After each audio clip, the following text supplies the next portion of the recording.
তোমরা সব কেমন আছো? আশা করি ভালো আছো, আমিও ভালো আছি। আজকে জামাই ষষ্ঠীর স্পেশাল বাড়িতে বিরিয়ানি বানিয়েছিলাম। দেখো, চিকেন বিরিয়ানি বানিয়েছি। তো ডিম দিয়ে এখানে আছে বিরিয়ানি আর কাঁচা লঙ্কা আর পেঁয়াজ।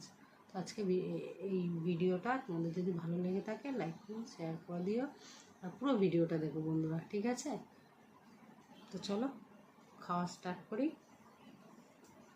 আজকে বাড়িতে বানিয়েছি বিরিয়ানি। দেখলাম জামাই ষষ্ঠী, তো যেতে তো পারবো না এখন, সেই জন্য ভাবলাম বাড়িতে একটু বিরিয়ানি বানাই। তো বন্ধুরা খাওয়া স্টার্ট করলাম।